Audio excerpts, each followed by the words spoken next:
Black Ops 6 is a phenomenal Call of Duty game, and I want to talk about it. So, if you're just here for my general thoughts on the game, my overall opinions, whatever, I'll get those out of the way right away, and then if you want to hear more about specifics, check the timestamps down below or the chapters in the play bar to find whatever section you're interested in, or you can just listen to the whole thing. I don't care, I'm not your dad.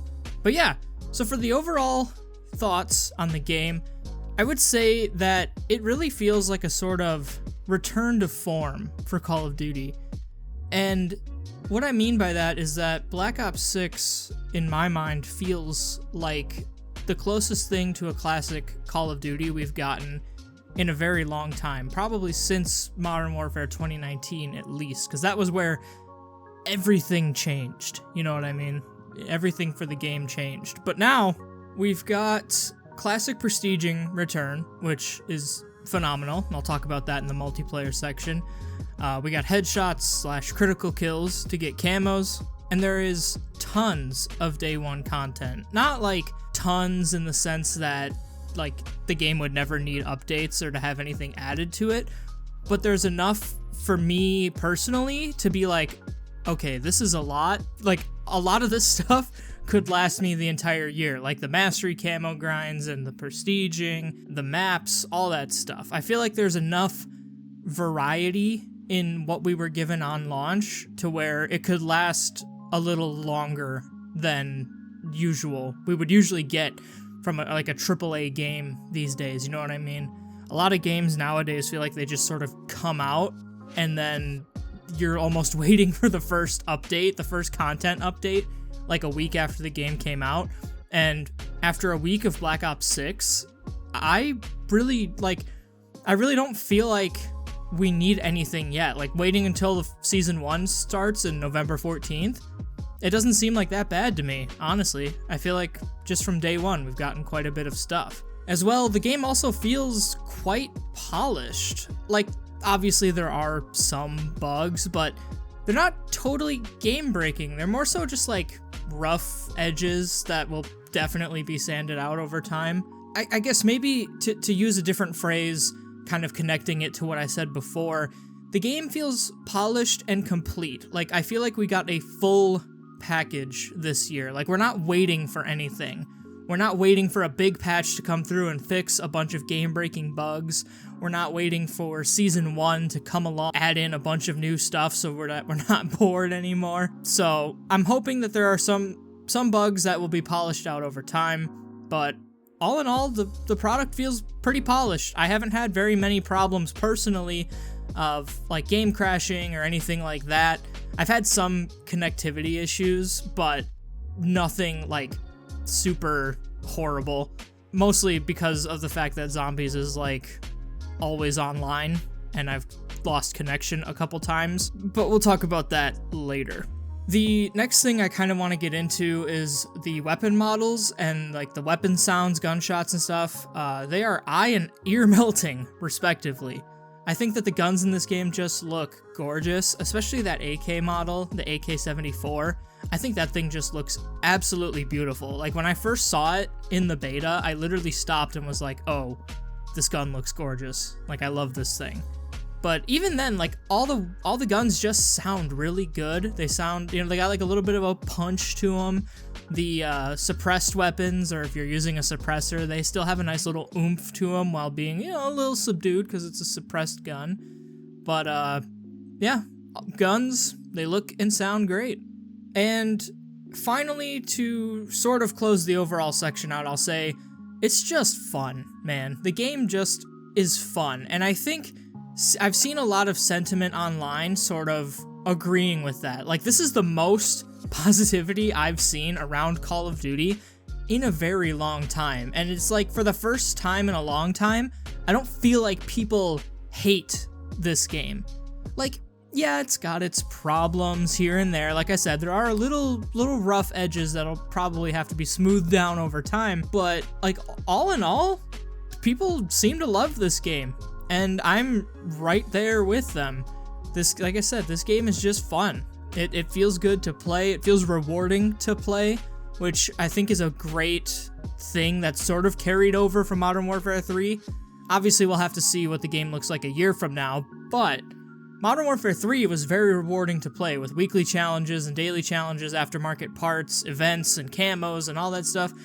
And right now, Black Ops 6 is sort of feeling the same way. It just feels good to play, and it's fun to play. That being said, I do want to say one thing before I move into the more specific sections, and I have to say, not having early access to the campaign sucked. For both Modern Warfare 2 and Modern Warfare 3, we had a week early access to the campaign, and in Modern Warfare 3's case, that probably backfired a little bit, which would be my guess as to why they didn't do it for this game, because they were afraid that the campaign wouldn't be good enough and people would cancel their pre-orders. Having played the campaign all the way through, I can say confidently that I doubt that would have happened, because Modern Warfare 3's campaign was a dumpster fire. It had good moments, but it wasn't like... It's not a campaign I'll probably ever revisit, like, ever. But I would really, really like it if for the next mainline game we got that early access again, because that was really fun. It was really nice to have, to be able to play through the campaign, especially this game. This game's campaign would have really benefited from having a week to just play it and enjoy it, you know? So, I guess just to throw my hat in the ring on that part, I'll say, yeah, they really, really should do that again, and I'm sad they didn't do it this time. But, without further ado, let's hop into the first section of this video, which is where I've spent most of my time in Black Ops 6 so far, and that is zombies. I got the ray gun. Oh! If I had to give zombies a sort of elevator pitch review, or like a one-sentence review, whatever you want to call it, I would say that Black Ops 6 Zombies is like Cold Wars, but better. And that is to say, I love it, because I liked Cold War Zombies, you know? I'm not a super hardcore Zombies fan. I've been around and been a fan of the franchise, or of the mode, since its debut in World at War, but I did like Cold War's system, despite all the Warzonification going on. So to see that this game is basically just that, but better, really, it gets a thumbs up from me. Specifically the simplified salvage system, where we only have one kind of salvage now. It's the green salvage. I guess it was uncommon salvage in Cold War.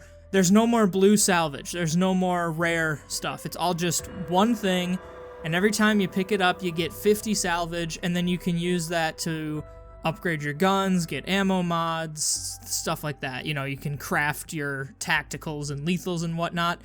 It's just really nice to have that just be one thing. It's like you have your points and you have your salvage, and just like you only get one type of points, you only get one type of salvage now, which is awesome. I like that. I like not having to hunt for the rare salvage to upgrade my guns anymore. It's a lot smoother to just kill zombies and pick it up and then spend it as I see fit. Another thing that I really like is the fact that there are dedicated operators for the zombies mode that are sort of denoted with a red background to their character card. And when you play as these characters, you get special dialogue and interactions on the zombies maps, and I think this is a great middle ground for the people that wanted a dedicated crew for zombies, and the people who don't really care and just want to use their operators, because it's like, if you care about the zombies experience, then you can use one of the dedicated operators and get all that special story stuff, or you can just be Frank Woods running around slaying zombies. I think this is great. I think this is really cool, and for me personally, I do use the dedicated operators for zombies, just because, I don't know, I feel like I'd miss out on some of that content if I didn't. I'd miss out on some of those dialogue lines and stuff like that, so it feels good. I think that's a great middle ground and a great fix for, again, one of the problems people had with Cold War was that the people you played as didn't really feel like they had a personality. Up next is something that sort of bothered me, and I'm glad that it's fixed, and that is the fact that Pack-a-Punch is now a one-button buy. There's no menuing involved. In Cold War, you had to go up to the Pack-a-Punch and press X and then select, what tier of Pack-a-Punch you wanted to get or what ammo mod you wanted to get. Like, it was a whole thing, and I never liked it because if I was being chased by a horde of zombies and I ran up to the Pack-a-Punch, just to upgrade my gun and get some ammo back was a real hassle. Like, I really hated that I had to go up there and then do a little menuing and then upgrade my gun and then run away from the menu to get back to shooting and running and stuff. Now it's literally just like it used to be, sort of. There's no animation for it, but you run up, you pay your points, you upgrade your gun, and away you go. There is no menuing involved. Love that. Absolutely love that.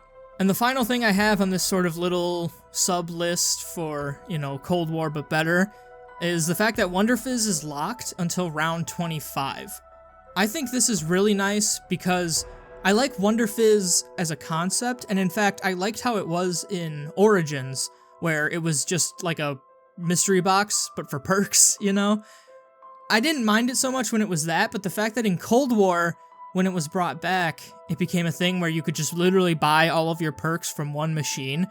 I didn't really like that because it felt like, well, why would I go to any other perk machine? I could just run up to the Wonder Fizz and get everything there, And I know that in Cold War, I think it was locked until like round 16 or something like that. Like, it wasn't available right away on every map, but the fact that it was available so early, it still just sort of was like, why would I go anywhere else? So pushing that back and locking it until round 25, I think is a really nice thing. It sort of extends the progression of the game just a little bit longer, like especially on Liberty Falls. You can't get Deadshot on that map unless you do the little shooting cans Easter egg. There's no perk machine for Deadeye, or Deadshot, not Deadeye. It's not Red Dead Redemption. So being able to just wait until round 25 and then run up there and buy it, it's nice. It's a nice little change. I really like that. Moving into some of the specific things that are new to Black Ops 6, first things first is the loot key system. So what this is essentially if you kill, say, a Mangler or an Abomination or whatever, one of those like mini-boss special type zombies, there's a chance that they'll drop something called a loot key, and these have the same rarities that weapons do, green, blue, purple, orange being the best, green being the worst, whatever. And then what you have to do is you have to go to a specific area of the map. On Liberty Falls, it's the vault and the bank, and on Terminus, it's the armory and the prison. And you go in there and you can loot specific containers to get gear. And obviously, if you have an orange one, you're more likely to get really good stuff, versus if you go in with a green one, you're probably not going to get something phenomenal. Though you do have a chance to get great stuff from lower keys. I've gotten a ray gun before with a blue key, so it's just a fun little thing. It's a fun little thing that you get it, you run in and you see what you can get, and even if you're already like juiced out of your mind, it's fun just to see what you can get. That little bit of dopamine from gambling or whatever, the chance.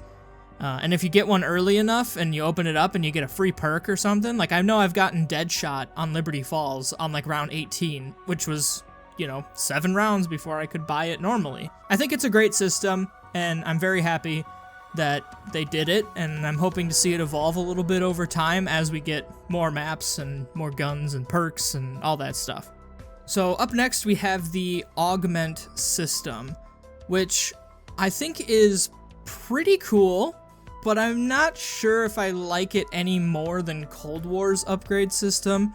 So in Cold War you had to collect these crystals, and the crystals had different rarities and power levels or whatever. And you needed the higher level crystals to buy the higher level upgrades for your perks and field upgrades and stuff. And once you bought those upgrades, you just had them forever. And it's kind of sort of the same with the augment system, except for the augment system, you select something that you want to research, like a perk or anything else, ammo mods, field upgrades. And then as you earn experience, you earn research. And at certain points, you'll get augments for whatever you were researching, and these augments are like upgrades or modifiers to the thing that you are researching. The problem is that it feels really slow to upgrade your augments, and there isn't really a good way to know how far you are without having to go all the way into the menu and checking your research. And even then, I tend to forget what I'm researching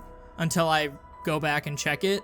And then I'm like, oh, I already have what I want. Which sort of leads me into the second point of that the upgrades don't feel substantial enough, or they don't excite me, except for a few in each category. So like, for example, when I was researching Juggernog, I got the one, I think it's a major upgrade, or maybe it's a minor upgrade, where Juggernog gives you more health than it already does. So you instead of getting 250 max health, you get 300. And then I think the second one I picked was armor mitigation, where armor will mitigate more damage. And after that, I was like, okay, this is all I want. I don't feel like I have to research this anymore. It's just kind of like that. It's like you get a couple upgrades for the things that you really want, and then you're just like, okay, I don't care about anything else, you know? Like Quick Revive, I get that Quick Revive is a multiplayer, or not multiplayer, but you know, it's not a solo perk necessarily anymore because you have self-revive, so Quick Revive doesn't automatically revive you. But it does still have that benefit of regenning your health faster when you lose health. And that's something that I really liked about it in Cold War. And in Cold War, there were upgrades you could purchase that would make it so that your health would regen even faster. Whereas in Black Ops 6, there are no upgrades for that part of Quick Revive. It all has to do with reviving teammates. And as somebody who mostly plays solo, there's literally no reason for me to research augments for that perk. Because I only ever buy it just to get my health regen faster, and none of the augments make that ability of that perk any better. So it's like, why would I research it? You know what I mean? But I don't hate it. I think it's a nice way to sort of switch up the whole upgrading system that they had before, but I really don't see why it needed to be changed. Like, this feels kind of just like change for change's sake. But the loadout building part is fun, you know? It kind of sucks that we don't get multiple loadouts, but at the same time, I never really used more than one loadout in Cold War anyway. I'd build out a bunch of them, but then I would never use them. I would only use the one that I specifically wanted, so now only having one doesn't really feel like a downgrade, but it is what it is. One thing that does suck about loadout building, though, and this is sort of its own thing too, is Gobblegums. Gobblegums are back from Black Ops 3. The only caveat is that they are all limited use now. So in Black Ops 3, you had a sort of basic, like baseline Gobblegums that were unlimited to use. But then if you wanted something with a little more oomph, something with a little more power, those were limited uses that you'd have to get in the you know, Dr. Monty's factory or whatever the hell it was, the loot box system of that game. I liked that the basic ones were unlimited because it sort of encouraged me to actually use them. I'm one of those people that if you give me a limited resource in a game, I'm like never gonna touch it. You know, I am never gonna use it because I'm always gonna think like, well, what if I need it later? What if I need it later? And even though you earn Gobblegums pretty quickly in this game, like, I don't think I would ever really run out. I'm still very hesitant to use even the basic ones just because I know they have a limited use. So that part kind of sucks. The selection is decent, though. I feel like all the Gobblegums are pretty good. Like, there aren't any of them where I look at it and I'm like, this is kind of useless. Or if I did, I've forgotten about them already, so I guess it's not really, doesn't count against anything, if I had to say. Another thing that I don't really like about them is the fact that, like my problem that I had with the Pack-a-Punch in Cold War, is that using them requires menuing. So in this game, you get a Gobblegum from the machine, you get it, and then it sort of sits in your inventory until you activate it. Unlike in Black Ops 3, where if you got a Gobblegum, it would either activate instantly, or if it was like a purple one, I think it was, those you had to activate manually whenever you needed them. But in this game, it's all of them. You pop it, and then you use it when you want. And you use it kind of like you would use a score streak in multiplayer, so you have to hit the D-pad to pull up the menu, and then you press A on the Gobblegum you want to use. I don't like this because in the heat of the moment, it can be very difficult unless you only have one Gobblegum. It can be very difficult to pull up that menu, select the one you want, and then press A on it in the heat of the moment. Like, if you get trapped in a corner by a bunch of zombies and you need to use an anywhere but here to get the hell out of there, it can be kind of difficult to just, you know, menu over in the heat of the moment, select the one you want, and then press A and then get out of there. You might be dead by the time you even activate it. You know what I mean? So I don't really like that part of it, but it is kind of cool to see the Gobblegums come back. Obviously, there's a bit of nostalgia tied into there. I just wish they had been implemented a little bit better. So let's talk about some of the enemies. Specifically, we have a couple of new enemies, being the vermin, parasites, and the amalgam. The parasites we've kind of sort of seen before. We saw enemies like them in Shadows of Evil, unless they are literally the exact same, in which case I apologize. I haven't played Shadows of Evil in a very long time. But then we got the vermin. Now the parasites and the vermin are kind of the dog hellhound equivalent for this game, you know? On Liberty Falls you have vermin rounds, on Terminus you have parasite rounds. So they're not super difficult to take down, it's just something a little different, you know? Parasites you gotta shoot out of the sky, vermin are very low to the ground, so it sort of increases the variety of engagements. Parasites have a ranged attack, and vermin, I think, have a ranged attack sometimes. I'm not sure. But otherwise, they'll just skitter right up towards you and then jump on you and bite you. And funnily enough, I don't know if I'm the only one to feel this way. I doubt I am. But the vermin, like the way they look, remind me a lot of the movie Possum. I'll put a picture up on the screen of what I'm talking about. If you've seen that movie, you probably know what I'm talking about. But the first thing I thought of when I saw those guys was that movie.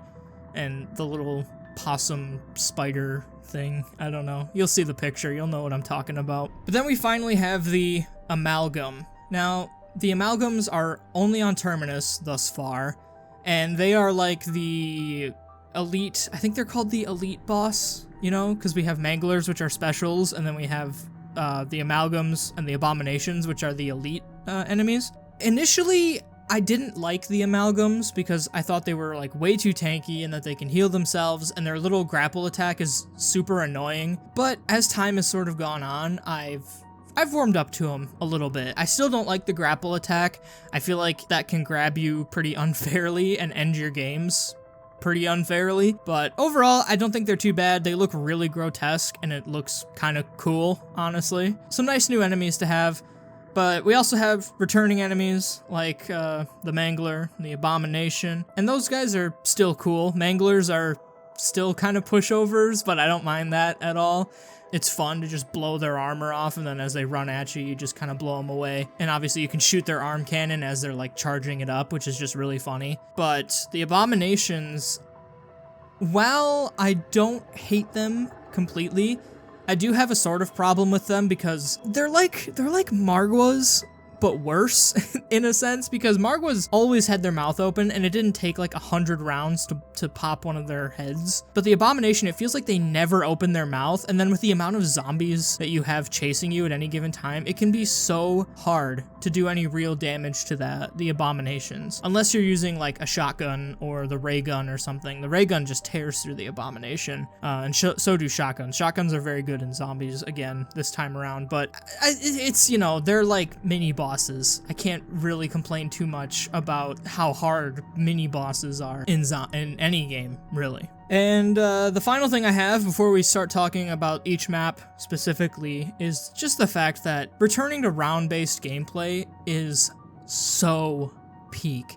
I am so happy to have it back and to be back in a more traditional zombies mode after MWZ.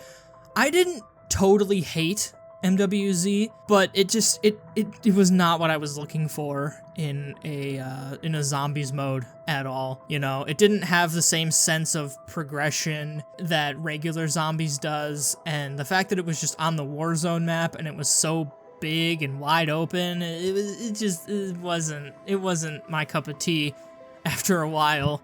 And I think a lot of people sort of felt that way, and so did the developers, because they really stopped supporting the game after, like, Season 1, or that game mode, specifically. So to come back to a more round-based system is great. You know, I've just been throwing on, like, a podcast or some music, and just grinding out camos and rounds and stuff. It's been fun. It's been really fun. And as a matter of fact, the place that I've done most of my camo grinding on is Liberty Falls, which is the first of 2 maps that we have at launch that I want to talk about. So before the game came out, when Liberty Falls was first revealed, I saw a lot of discourse online about like the vibe of the map and the fact that it looked like a Warzone map and blah, blah, blah. And people were so upset that it wasn't gonna be a quote-unquote real zombies map. But I gotta say, I'm loving the vibe. I really do. I love the vibe. It's sunny, it's vibrant, it's colorful. It is a great contrast to Terminus, which we'll talk about in a little bit. But I love it. I love Liberty Falls. At least the vibe. The layout of the map is kind of finicky, but it can also be sort of satisfying to learn with all the different like zip lines and the one-way passages that you can take. Like there's in the bank, there's the one wall that you can blow up to get into I think it's an ice cream shop next to the bank. And if you blow up that wall, it opens the door on the ice cream shop, and then you can cut through the bank to get back to the spawn room. But you can't buy the door from the spawn room side. You have to go in through the bank. But once that way is open, you can go back and forth. Or if you go to the roof of the bank, again, you can blow up a section of the wall and jump down onto the roof of the ice cream station and then jump into the parking lot by Quick Revive. That's a one-way thing because you can't get back up after you jump down, but still, it sort of makes the bank like this central piece of the map. So if you get up on the bank, you can basically get anywhere in the map. There are zip lines back to spawn and to the church. There's a zip line across the street to right above Speed Cola. There's a little zip line that leads down to the middle center area, which is where I do most of my, training and critical kill grinding and stuff like that. So it can be a bit finicky at first because the map just feels weird, but once you get a mastery of it, like you get the zip lines down and the shortcuts and stuff, it does feel really nice, and it is satisfying to sort of learn and figure that stuff out. The doors prices do feel a bit steep, but it's not bad. Like, I guess this is a sort of traditional zombies thing where like the first few doors you buy are really cheap, and then as you get further into the map, they get more expensive. But it's like there are 2 doors before you get to the Pack-a-Punch, and the first door is 2,000 points, and then the doors to get into the church where Pack-a-Punch is are like 2,200 something. So it's like just to get to Pack-a-Punch is like 4,000 points. It's a little ridiculous, honestly, but I don't really hate it. I guess maybe I've just gotten used to it at this point, but the prices of the doors do feel a bit steep. Like, it's a bit hard to open the map up, but once it's open and like I said, you got all your shortcuts and stuff, you forget about it, really. And then we have Easter eggs. Now, I'm not going to talk about the main Easter egg on each map. I've done both, but I don't really have strong enough opinions on them, or I guess I'd rather talk about that in like its own separate video, like the main Easter eggs of each map. Maybe I'll do that at like the end of the year when the last Zombies map comes out or something. But I will say, in terms of minor Easter eggs, the bowling Easter egg is brilliant. I love that so much. It reminds me of the coffin dance Easter egg from Cold War, in that it's just a fun little thing you can do with your friends that'll sort of, give you a little bit of a break from the endless slaughtering of zombies. And the bowling Easter egg in particular has a interactive element in that you literally get bowling balls and then you throw them down the lane and you knock the zombies over like pins and you get points and stuff. It's really fun. It's a fun little thing, and I'm so happy that it exists. I've done it a few times, and every time I've done it, it's been great, and it's really easy to do. I'm sure you can look up a tutorial for how to do it, but basically you just go around and shoot these bowling shoes that are hidden around the map, and once you shoot all of them, your whole party is teleported into the bowling alley, and it's great. And then, last but not least, for Liberty Falls is I guess you could call it an Easter egg, but the jet gun. Building the jet gun is fun. It's really fun, and the only part of it that I don't like is the fact that to get the pressure gauge, you have to go into the bowling alley and you have to stand there and turn the valve until the pressure builds up and then the gauge pops off. It's not horrible, like it could be better, but I just don't like how you're fucking motorcycles, man.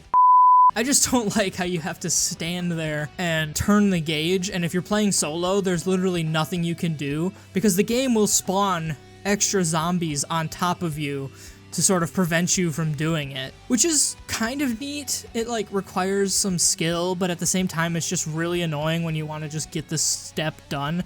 And if you, I don't want to say if you're smart enough, but if you strategize to do it between rounds, I don't feel like the game should spawn more zombies on top of you.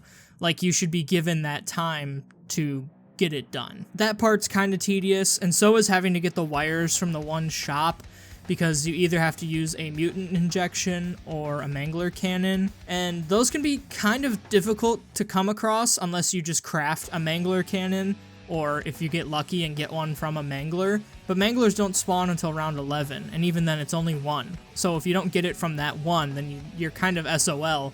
I think if you're below level 20, because at level 20 you can get the mangler cannon and craft it. But otherwise it's not too bad. It's a fun little Easter egg, and it's cool to see the jet gun return. I never used it in Transit because I hated that map, and I think a lot of people agree with me on that. But I do know that in Transit the jet gun would explode after a while, so you spent all this time getting these parts together for this gun only to have it blow up in your hands. Whereas now, it feels sort of like a combination between the Thunder Gun and the Die from D Machine. It has like the one attack where it sucks all the zombies up and chews them up, and then you have the one attack that's just like a big boom, a big thunder clap, and it sends the zombies flying. It's a great backup weapon to have for like high rounds, or for, in my case, when I was grinding out my special kills for camos, I had it in my back pocket just to keep the zombie horde off me so I could focus on the manglers when they'd spawn. But all in all, pretty great weapon, and I'm glad to see it returning. And next we have Terminus, and Terminus is the, I guess, big one that everybody was excited for before the game came out. This is the one that people were looking at and they were like, this is the zombies map that we want. Liberty Falls sucks. I do like Terminus. I like it a lot. And like I said before, its atmosphere is a very nice contrast to Liberty Falls, because Terminus is dark and rainy and, you know, foreboding. It's at nighttime and everything, so it's got that going for it. But the problem I really have with it is its layout. It feels very disjointed, and getting around the map is tedious. Like, there's no shortcuts like there are in Liberty Falls. Like, there isn't that one spot on the map that you can go to get around the entire map. Like, to get anywhere, to buy any sort of perks, just feels like a chore, and then the Wonder Fizz doesn't even spawn on, like, the main island, so to get to that, you have to jump in a boat or swim there, which I guess sort of leads into another point I have about the boats and the water. It's neat, and like, it's cool to see that sort of thing in zombies, and it's nice to see them like experimenting, but I just don't use it at all. I mean, obviously you have to use it for the main Easter egg, but like, if I don't have to, I'm not gonna use that at all. And like I said, getting around the map just feels, it does not feel intuitive at all. Like, getting around to buy perks and weapons and upgrades and stuff, it's so bad. It's so bad. Sort of connected to that is having the Pack-a-Punch be in the middle of the map on an elevator is kind of annoying, even if having it in the middle of the map is nice. So like, you have it on this lift, and this lift goes up and down between the lower level and the surface level, I guess you could say. Where it is changes. I don't even know what changes it, if it's time or rounds specifically or what, but it'll just go up and down, and if you're not on the level where it is, that part of the map is almost entirely just inaccessible. Like, you can still jump down the elevator shaft and land in the water below, which is cool, but if it's up, you really have no option but to either circle back or jump down into the water, or call it and wait for it. But if you're being chased by zombies, there really isn't a good way to do that. I like that it's in the middle of the map and that Pack-a-Punch is easily accessible. I just don't like that it moves so much on its own. And I don't know if Treyarch did that on purpose, so that you couldn't put it where you wanted it and just keep it there, but it's very annoying. You try to run in that direction, and it's just gone, so you suddenly, like, panic, and you have to turn and go somewhere else, which maybe you could just say that's a skill issue, but I don't like it. I don't like that it moves on you without you having direct control over it. Like, you know, you can still call it back to wherever you want it to be, or you can pay 500 points and ride it down to wherever it's going or up to where it's going, but I still just don't like it. I don't like that it moves. The camo, the Pack-a-Punch camo on Terminus is fucking awesome, though. I think it looks really cool, even if the second tier kind of looks like barbecue sauce. I like it. It's cool. The tier 1 and the tier 3 camos for sure look really nice, especially in comparison to the one on Liberty Falls, which I didn't even make a note of here in my notes. The Liberty Falls one doesn't look horrible, but it could definitely be a lot better than it is. It just looks like, I mean, people have said it since it was revealed, it just looks like big beans, you know?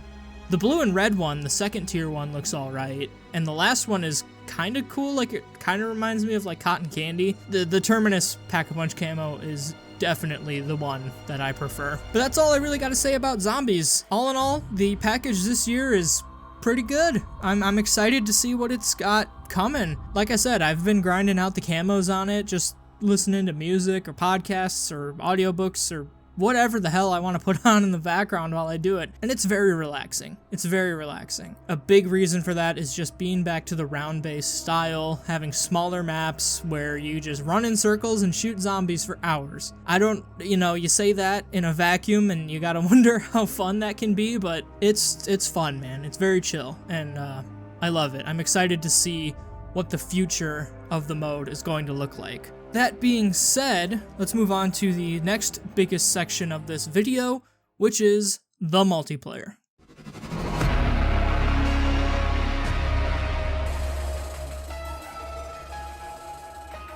So, my first 2 points that I have here about multiplayer are also applicable to zombies, so just know that when I'm talking about these first couple things, they apply to both multiplayer and zombies because the progression is shared between them. So the first thing, like I sort of said in the intro, is that having Classic Prestige back is just phenomenal. It feels so good to have a long-term goal to strive for with leveling, because I personally enjoy going through the leveling process over and over again, even if it'll slow down my camo grind a little bit by relocking weapons and stuff.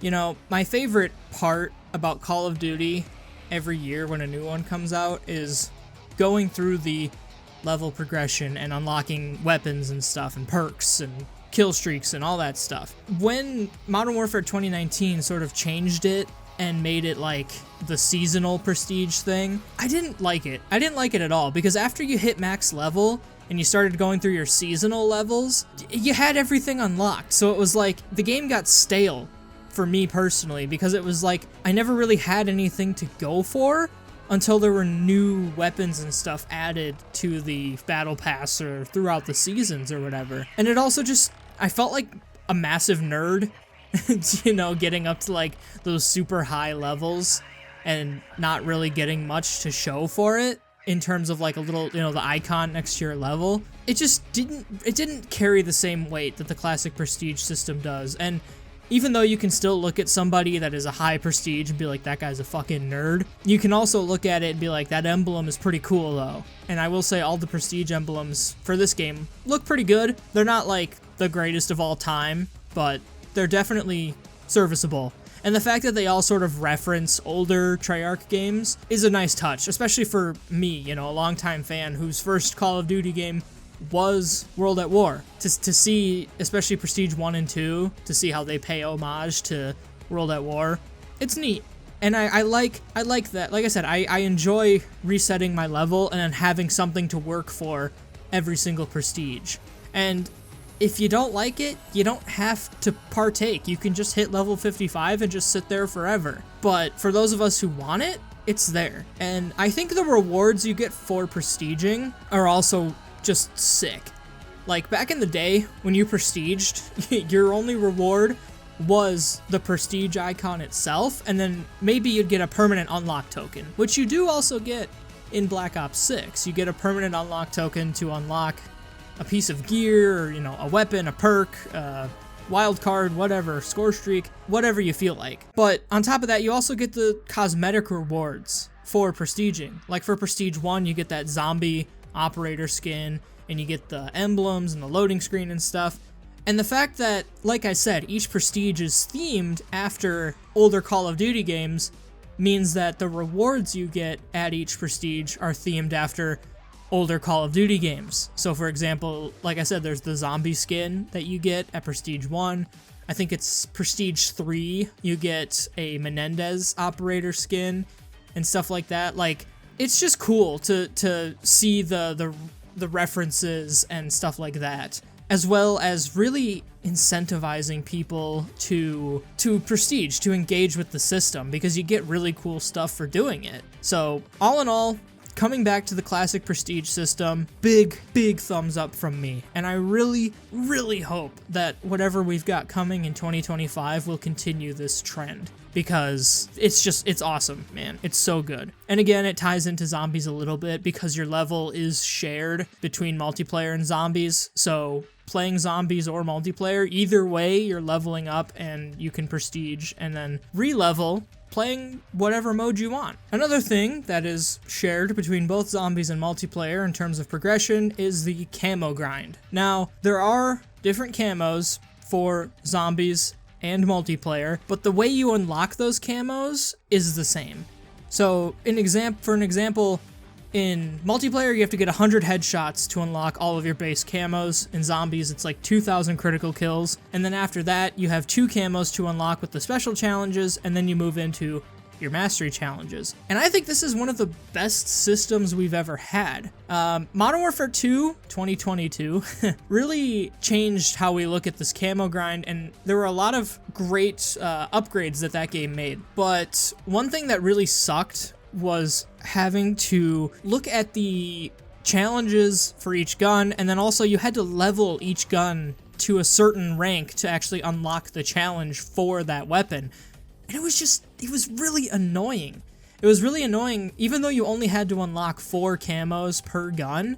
The fact that the challenges to do that were just so strange, like shooting enemies behind cover or shooting enemies from a certain distance or whatever, it was just weird. And the fact that you had to unlock or get a weapon to a certain level, that just made it worse, because it was like you get your weapon up to like level 50 and then you're like, well shit, I could have been getting double kills this whole time and unlocked this camo way faster if there wasn't a stupid level requirement to it. So the fact that there's no level requirement and it's mainly just headshots / critical kills, awesome. Absolutely awesome. I'm so happy to have the system be this way, even if it is a little bit repetitive, you know, because to get a weapon class gold and diamond or whatever, you're basically doing the same thing until you get to the special challenges. I don't really care.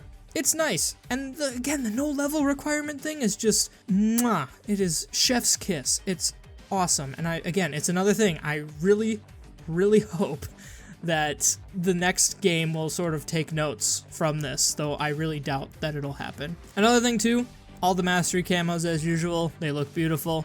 Dark Matter for multiplayer and Nebula for zombies. I may end up going for both. Right now I'm working on the zombies grind, like I said, but I might go for Dark Matter too, just because Dark Matter looks so good in this game. And there is a Warzone camo too, but since I'm not really a Warzone player, I don't really care about it. It does look cool though, from what we've seen for it. So with all that out of the way, let's get into a little bit of the more multiplayer specific items, starting with the maps. Now, I don't think the maps in Black Ops 6 are horrible, but they're not really like memorable. Like, I don't look at them and get excited when they come up. I'm just kind of like, oh, I like this map a little bit more than this one, so I'll vote for this one. Or, you know, if I hate them both, vote random. Vote random. I would say that Rewind is still my favorite, and Scud is a close second.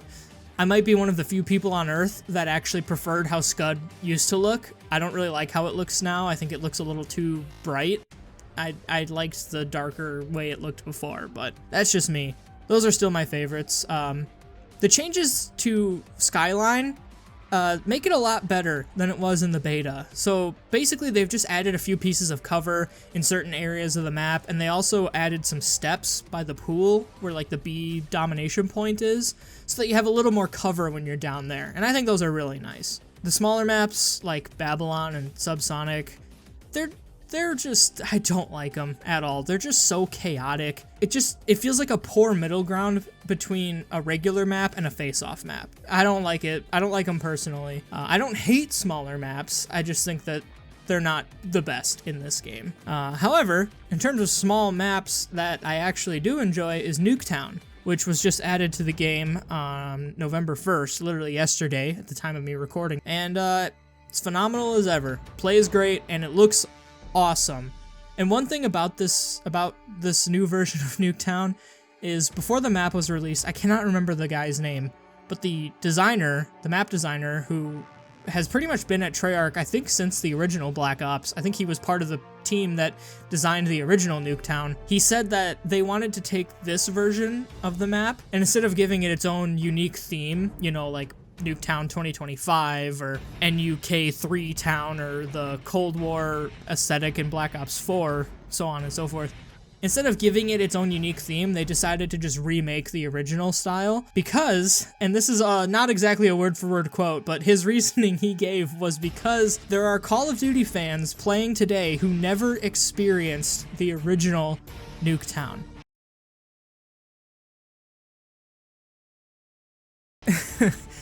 Ladies and gentlemen, I am only 25 years old, and that made me feel like I was 100, because I remember playing the original Nuketown on Black Ops 1 back in the day. I remember playing that, and obviously loving the map like everyone else. But to hear him say that, there are people who are playing Call of Duty today that never experienced the original, whew, yeah, that definitely made me feel old. But it doesn't matter, because the map looks and plays phenomenally. And again, to sort of round off the map talk, I guess, I want to talk about the face-off mode specifically. I know me saying that I didn't like Babylon and Subsonic, it might sound a little bit hypocritical of me to say that I like face-off mode, just because, in my mind, it's a great way to get that sort of chaotic, quote-unquote, shipment, quote-unquote, brain rot gameplay with more variety in the maps. You know, a lot of people liked Shipment in Modern Warfare 2 and Modern Warfare 3 because it was the smallest map ever and it was just constant chaos. And I think Treyarch sort of saw that and decided, like, okay, we're gonna just make this its own thing and we're gonna put different maps in it so that you have a little bit of a variety. You're not just playing the same map over and over and over again. So I think for that, it's nice. For the people that love that sort of super hectic, chaotic gameplay, there you go. You got a whole mode dedicated to you now, with more than just one map. I don't see myself playing it too much, but if I'm ever in the mood for it, or, you know, if I want to, like, level up a shotgun or get melee kills or something, it's perfect for that. Next, we have Kill Order. Kill Order is a new mode added to this game, and it's basically just like HVT from Halo. Each team has their VIP, or not HVT from Halo, VIP was Halo. But basically every team has their own HVT, and killing the HVT gets you points, surviving as the HVT gets you points. It's alright. I mean, it can be fun from time to time, but I think the big problem a lot of people are having with it is that it is way too short. Like, the matches, I've seen clips of matches ending in less than 2 minutes, start to finish. That is just ridiculous. You know, and I think Treyarch is sort of working on it. They're sort of making changes so that the matches will last longer, but yeah, it's fun. The games are just way too short. Moving on to, you know, loadouts and stuff like that. I don't have too much to say about the loadout system itself. It's great. It's cool to have, you know, the gunsmith system is cool. I didn't even make a note about this, but the fact that in Gunsmith, there aren't very many cons to weapon attachments this time around. I really like that, because it allows me to build a weapon that I want to use without sacrificing, like, ADS speed or aim down sight speed. And yeah, it's great that I'm not penalized for building a weapon that I want to build. But that's really all I have to say about it. It's kind of the same thing we've seen since Modern Warfare 2019. Although now we get a dedicated melee slot. You know, you can equip a knife or a baseball bat, which is cool. It's kind of reminiscent of Modern Warfare Remastered. The biggest change we have this time around is the perk system. So it's not like Modern Warfare 2, thank God. You just pick 3 to 4 perks if you're using the perk greed wildcard. Otherwise, you pick 3 perks, and each perk is assigned to a different specialty. So you have your blue perks, your green perks, and your red perks. And if you pick 3 of one category, so say 3 green perks or 3 blues, whatever, you get what's called a specialty. And that specialty will sort of help you play into the playstyle of the class that you're building. So for example, there's one called Enforcer, which basically gives you, oh god, I'm blanking on it now. It's like, I can't remember what it's called, but it's the one perk where if you get a kill, your health regen starts right away, and you can move faster after getting a kill and stuff like that. So realistically, using Enforcer is like what you'd want to use if you're like a rushing type and you just want to slay out. There's Strategist, which is kind of objective focused. You get more score for completing objectives and other rewards. I think you get faster field upgrades and stuff too, if I'm not mistaken. But then there's Recon. Now, Recon has been causing a lot of discussion in the community over the last week or so. I gotta say, maybe I'm just not dealing with it much because I'm playing so much zombies, but I don't really see it being a problem outside of face-off modes or even smaller maps. Because the big thing about Recon that a lot of people are harping on is that when you respawn with this specialty equipped, you essentially get wall hacks for like 2 seconds after spawn. And I think you can sort of understand why this is such a problem on the smaller maps. Because if you spawn in on a small map like Stakeout or Pit or something, you can literally just see people coming towards you, pre-aim the corner and pre-fire it, and there's nothing that player could do to counter it. Which is weird. You'd think that there would be at least one hard counter to that wall hack, but there isn't. So I think to fix the whole Recon thing, Treyarch either needs to disable the wall hacks in face-off modes, or maybe make it so that cold-blooded hard counters that wall hack. Again, it's not really something that's bothered me too much as a player, but I also have spent so much time in zombies, and when I do play multiplayer, I don't really sweat out or try super hard. I don't really worry about my performance because I'm past that. I'm way past that at this point. I don't really care if I play well or not. I'm just playing to have fun and maybe get some challenges done, so it's whatever. But yeah, that would be my suggestion. Either disable the wall hacks in face-off, or give it a hard counter, like cold-blooded or something. And last but not least, we have a couple of points here.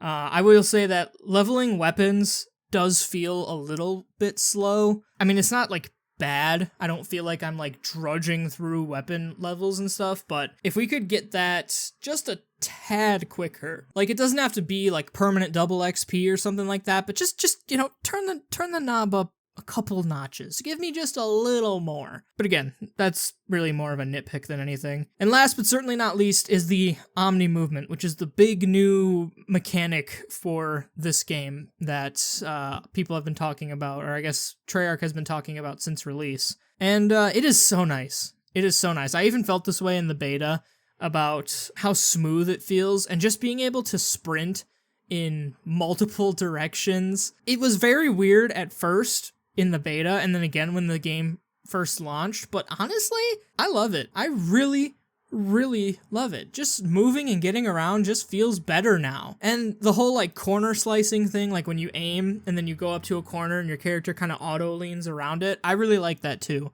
I know there are some people out there who don't, but I like it.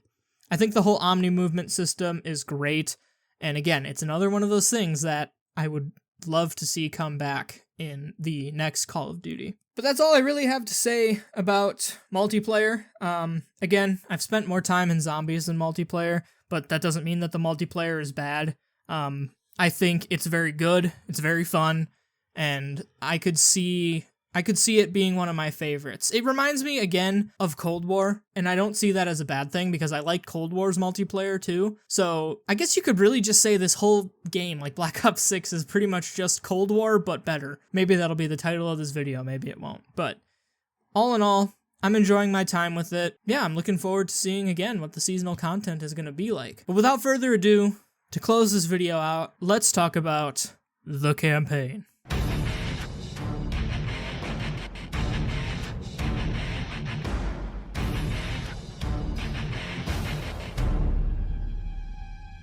So, Before I get into it, I will say right up front that there are going to be no major spoilers in this part of the video. I'm going to be as vague and as general as I can. I will later on have a more in-depth dedicated video coming to this game. I don't know when that will be, but I would like to cover the campaign in more detail in its own video. But since this is a 1 week later review / discussion, I figured I have to talk about it, at least a little bit. And yeah, so without further ado, I will start out by saying that I had fun with the campaign, but I did find the story to be a little poor. I felt like most of the missions were shakily connected, and I wasn't really compelled by what was happening. I don't really know. I can't really explain it without giving specific details and moments in the game, which is why, again, I want to do a dedicated video to it. But that's just, again, that's like the general vibe I had. I did like the characters overall, but I feel like the game gave them more importance than they'd earned. And if you've beaten the game, you might know what I'm talking about, at least in terms of the ending. But I will say specifically that Adler's inclusion felt kind of unnecessary, and his character felt or seemed neutered somehow. That's how I have it written in my notes. And that's really the best way I can describe it without, again, really going in depth on everything. I could say the same thing for Woods. It didn't really feel like he had to be there, especially now that he's like wheelchair bound and couldn't really go on missions. It was kind of fun having him be like the guy in the chair for our crew, but it really felt like he was only there because he's been in Black Ops since the first game, and without him, people would be like, what the hell? But yeah, I did like the characters overall. I liked Marshall, Felix Newman, I think his last name is Newman, German tech guy. he was really cool. He's really funny. And same thing with Sev.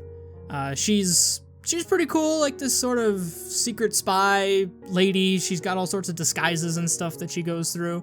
Her missions were pretty fun. So one of the big things in Black Ops 6 that was sort of there in Cold War was the safe house. Now in Cold War, the safe house, there wasn't really too much to it. It was just kind of a hub where you could go around and talk to the different characters in between missions, and there was also the evidence board, which I'll talk about a little bit. But in Black Ops 6, the safe house really has sort of taken on its own role in that it's upgradable now, and in order to upgrade it, you have to find like cash in missions and stuff like that. There are hidden safes on not each mission, but on most of the missions, there are hidden safes that you have to like find the combination for, and then you get a big load of cash and you can upgrade your safe house, which also upgrades your character. So by upgrading stuff in the safe house, you get like more armor plates, or you can repair your armor fully with just 2 plates as opposed to using 3, that kind of thing. I will say that I didn't think, again, that the upgrades in the safe house were like particularly earth-shattering or like, oh my god, I gotta have that kind of thing. But it was fun. It was fun. You know, I liked the concept I liked it as a concept, I should say, but in execution, it left something to be desired. I would like to see them try this again though, because I think it's really great. I will say that the evidence board didn't feel as important as in Cold War, and maybe this is because Black Ops 6 only has one ending, whereas Cold War had multiple endings depending on your choices and investigations and stuff. But one thing I really loved about Cold War was the puzzles that you had to solve at the evidence board, literally like outside of the game, like pulling out a notepad and writing stuff down. Like, that was awesome. That was so cool. And I was so excited to hear that the evidence board was coming back, because I thought we'd get something like that in Black Ops 6. And unfortunately, we really didn't. So they kind of killed the evidence board, unfortunately. But again, if they do this whole safe house evidence board concept again, then maybe they can sort of bring it back to where it was at in Cold War. And finally, for the safe house, there was a secret to find. Again, no major spoilers, but I really appreciated having that sort of secret thing going on. You know, like having to use the black light to search the house and having to go to different parts of the house to unlock other parts of the house, and then it ultimately culminates in this big reward by unlocking one of the safes upstairs. That's all I'm really going to say about it without going into specifics. But yeah, that's all I really have to say about the campaign for Black Ops 6. I will have a dedicated, more in-depth video coming at some point discussing the campaign, but I had fun with it, and I think that's the most important thing, is I had fun with it, and I really enjoyed playing it. I literally played it in one sitting. You know, I took a trip to New Zealand the Thursday before the game came out, so I was able to play it early, and then I came back home on Friday. You know, I'm sure a lot of you guys did that too. New Zealand's pretty nice this time of year. So I literally played it in one sitting. I played it from like 6 p.m. to like 2 a.m. and I had a good time. Apart from a few things, which, again, dedicated video coming later. I hope you're excited for that. But yeah, that is everything, and wow, this recording has run way longer than I thought it was going to go, but I had a lot to... So let me know, how are you guys feeling about Black Ops 6 so far, if you've picked it up, if you've played it. I'm really interested to see, or I guess hear, read, whatever, what you guys have to say about the game, because I've had a really good time with it so far, and I'm excited to see what the future holds for it, what the next year of content is going to look like, and hopefully this time next year, I'll be making a video talking about the game in retrospect afterwards, after that year is over. So thank you so much for watching or listening if you've gotten this far in the video. I really appreciate it, and I will see you all in the next one. Peace.